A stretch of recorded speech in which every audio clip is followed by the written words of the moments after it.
Tally-o, Bob's your uncle, how's your father, apples and pears, give me a ring-a-ding-ding on the dog and bone, me old china. Joolz Guides here, in which I wander around London and tell you fascinating facts. And yes, we are in East London today. We're starting in Whitechapel and we're going to wander all the way up to Stepney. I'm not going to talk about the Whitechapel murders. I've already done a video about Jack the Ripper.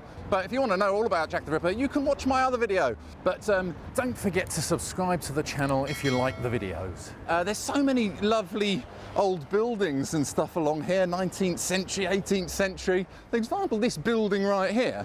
This was the Working Lads Institute back in the 1880s. If you were over the age of 13, after work, you could come here for a distraction to try and stop you from going to the pub. I look at it, had a lecture hall, a gymnasium, swimming, and then the idea was these kids, it's a bit like in Bugsy Malone, I can kind of imagine these kids coming back from the office with a pipe and a little moustache and a suit and a briefcase. Darling, I'm home.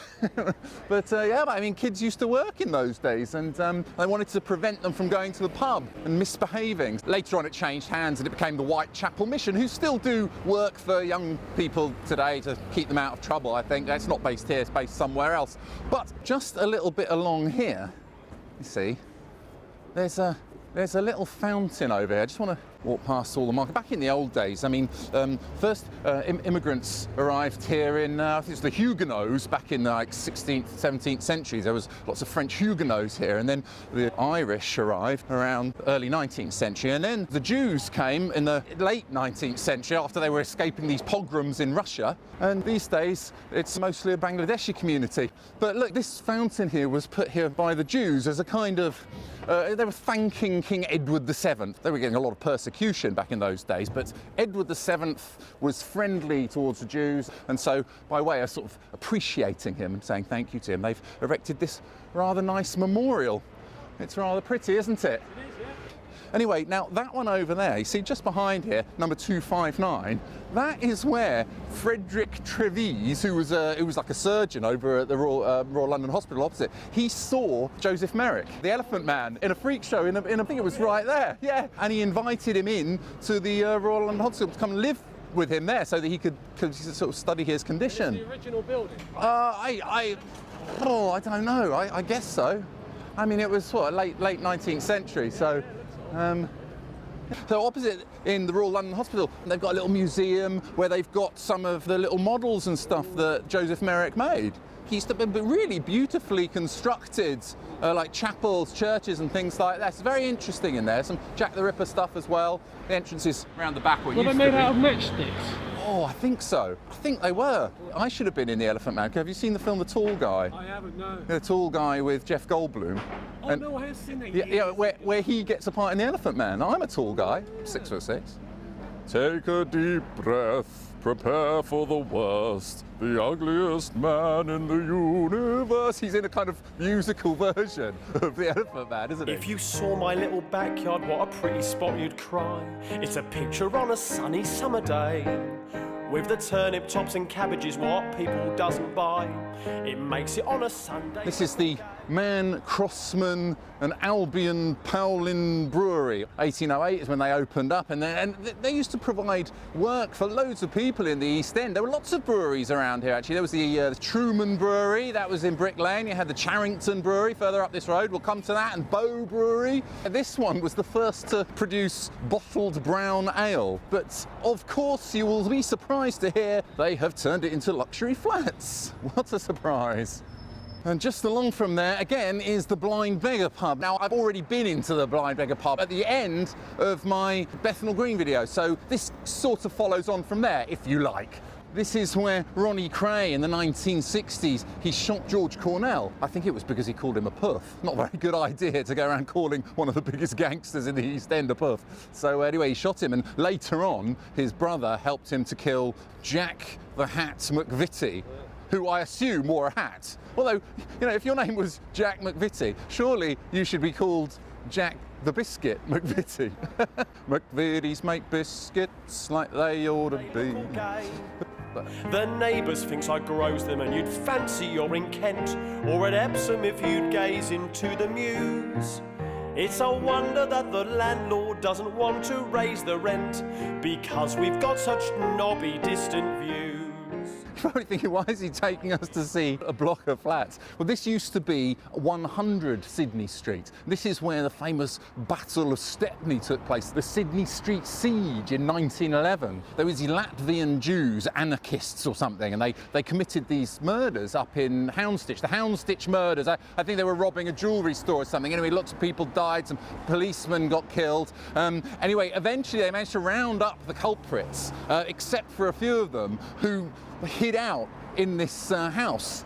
And a 6-hour gunfight took place, and they had firemen here, they had the army down here, even Winston Churchill came down. He was Home Secretary at the time. The houses looked completely different. So Churchill was sort of down here, like poker, and everyone was saying, get back, Churchill. And he's just like, no, blasted fellows, just we don't want that sort of thing around here. And he's sort of sending the army in. It's one of the first things captured on Pathé newsreel footage. It's on YouTube, it's brilliant. Don't stop watching this video to watch it, but after this, watch the footage of the Sydney Street Siege. In the end, the house caught on fire and the people inside burnt. They just found their charred corpses. One of the guys implicated was called Peter the Painter, but he disappeared. No one knew what happened to this Peter the Painter guy. And so they've named a couple of places. There's Siege House down the end of the road there, and there's also Painter House, named after one of the culprits.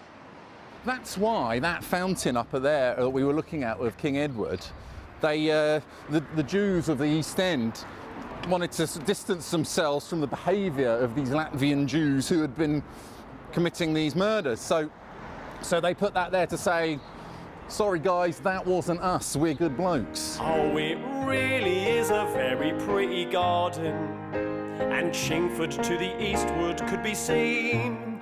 With a ladder and some glasses, you could see to Hackney Marshes, if it wasn't for the houses in between. And this guy, William Booth, Billy Booth, I think Billy Booth's a much better name, call him Billy Booth. He founded the Salvation Army. In 1865, he used to stand here outside what was the Vine Tavern. And he also used to go to the Blind Beggar as well, and stand outside there preaching sermons, reprimanding people for their vice. You are drinking far too much, what are you doing? And of course, a lot of these pubs, they were funded by the local breweries. And the breweries got well fed up with him, saying, wait a minute, you've got to do something about this. I think they slipped them a tenner or something to have him beaten up. So the poor fellow probably had his head kicked in a few times, but he did a jolly good job of it. And now the Salvation Army helps homeless people and all sorts in various countries around the world. You can easily miss this stuff along here if you don't keep an eye out for it. But these are from like 1697. Some people say that Sir Christopher Wren designed them, although it's not certain. They're called the Trinity Almshouses. Actually, a fellow called Captain Mudd funded them to house 28 decayed masters and commanders of ships, or widows of such, because many sailors used to live here in Stepney because it was a convenient place to get to the docks, and also if you wanted to get into town, it was a very cool place to live. So a lot of the Irish navvies as well, they're called navvies because they used to build the navigational canals. Navigator, navigator, rise up and be strong. I doubt many sailors or navvies live in there now. It looks like pretty expensive accommodation. Take a pick and a shovel and some old dynamite, yeah, to shift a few tons of this earthly delight. This is right next door is the Tower Hamlets mission. And back in 1870, Frederick Charrington, who was like the heir to the fortune of the Charrington Brewery. Charrington Brewery is like one of the biggest breweries in the East End. You've probably been to a pub which sells their beer. Anyway, he was walking down Cambridge Heath Road when he saw a woman being beaten up by a drunken husband. And he felt really bad because the bloke, he then walked straight into a pub and it said Charrington over the door. And he had this pang of guilt. He says, I was stricken just as surely as Paul on the Damascus road. Here was the source of my family wealth, and it was producing untold human misery before my own eyes.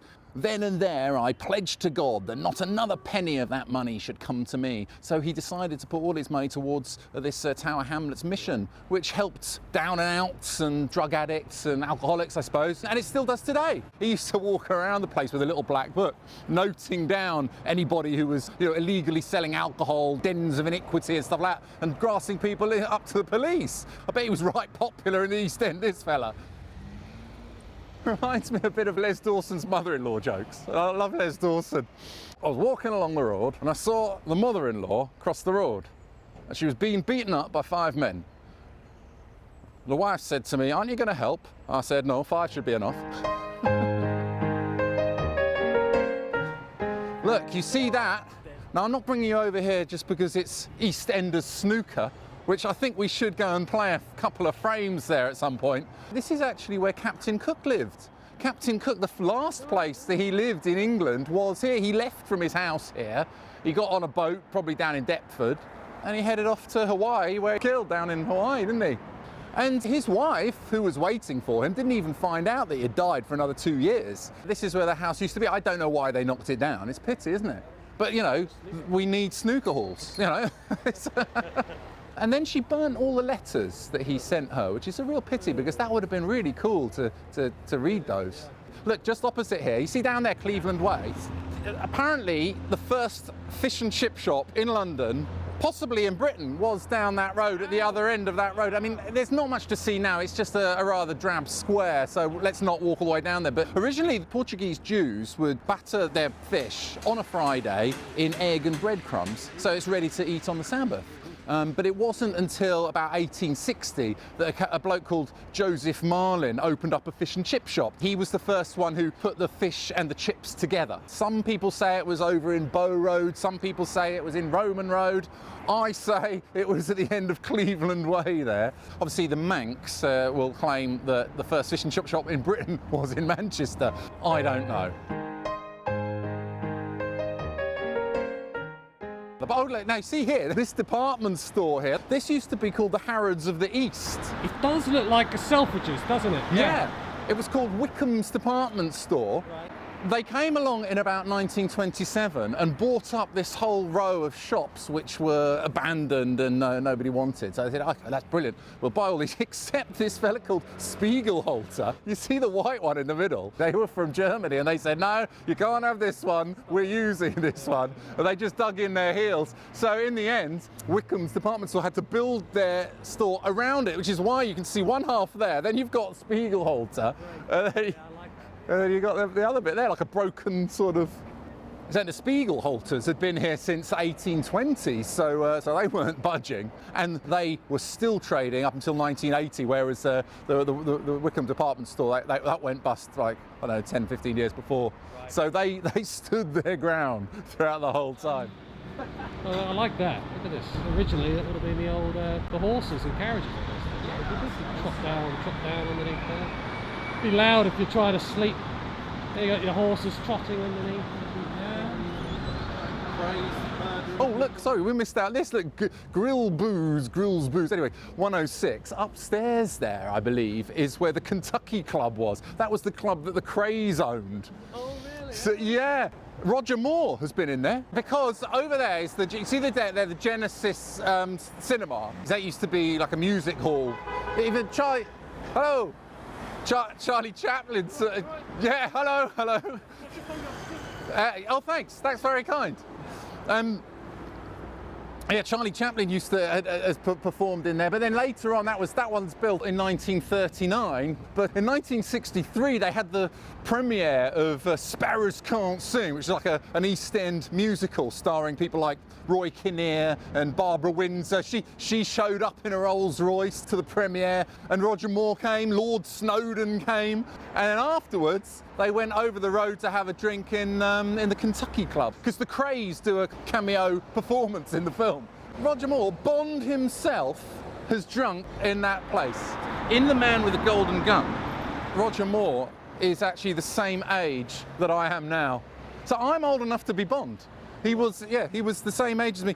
The other thing which is quite startling is that Clive Dunn was my age when he first played Corporal Jones in Dad's Army. So depressing. I'm in the middle of filming. Sorry. Oh, you keep interrupting. Though the gasworks isn't violets, they improve the rural scene. From mountains they would very nicely pass. There's the mushrooms in the dust hole with the cowcumbers so green.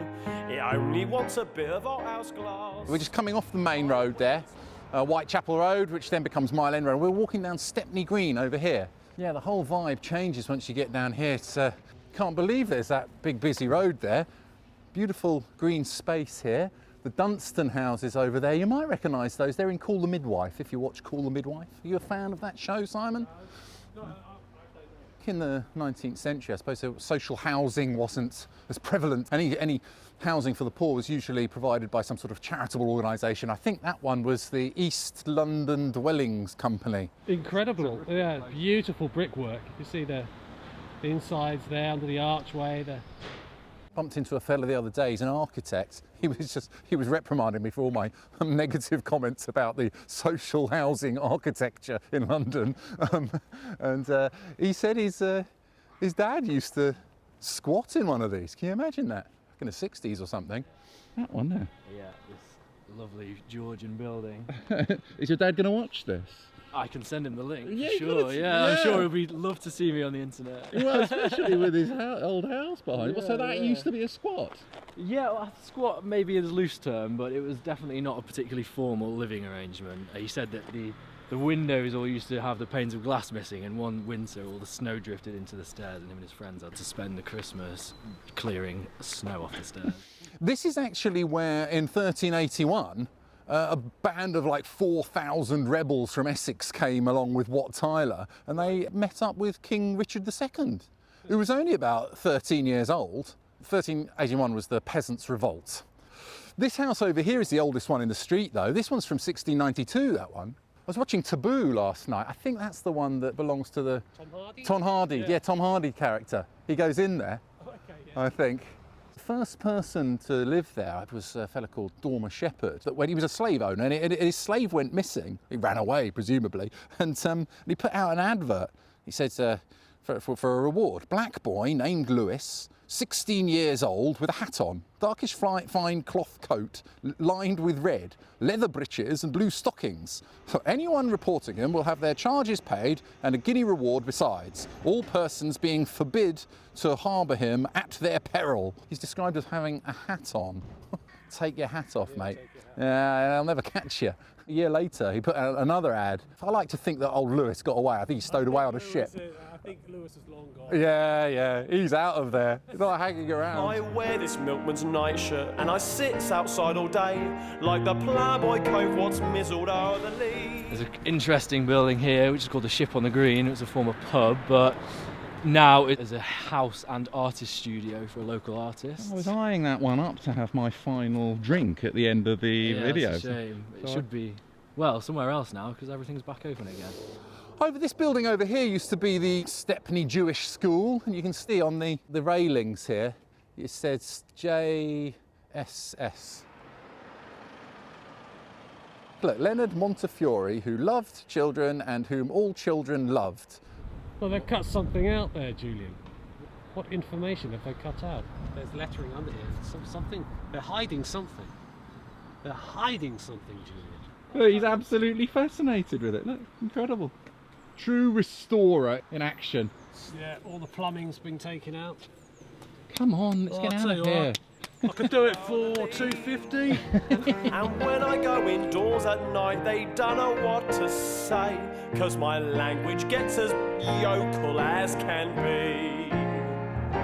Oh, it really is a very pretty Julie MacDonald had a farm, I've been back at school. and on that farm. We're open to the public 6 days a week, Tuesday to Sunday, 10 a.m. to 4 p.m. We've got a wonderful cafe called the Allotment Kitchen. We grow our own produce on site as well. We sell to restaurants and we also sell veg boxes via our online shop for people to collect twice a week. And on Saturdays we also have a farmers market. I think it's brilliant that you actually grow food which you sell and people eat it. That's brilliant. Yeah, you can buy all of the herbs via the website or just on site when you come in. StepneyCityFarm.org. Because you can see the skyscrapers right in the background. Yeah, it makes me feel like I'm in the good life. An Endon to the westward could be seen, and by clinging to the chimney, you see all the way to Wembley, if it wasn't for the houses in between.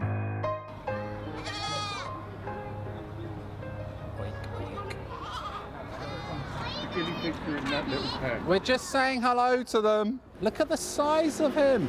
Right, this blue one is a blue lionhead.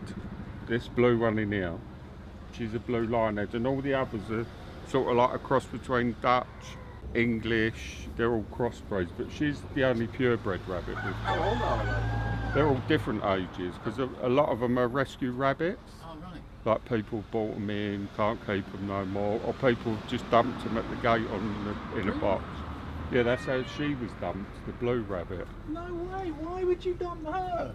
Yeah. Look, it's amazing. Yeah. It's like a big pair of slippers. Yeah, people get them for their children, and the kids get bored, and the mum and dad get bored cleaning them out, and then they try rehome them or just dump them. There's the bunny shares its egg box with the cross-eyed cock and hen, though they has got the pip and him the morph.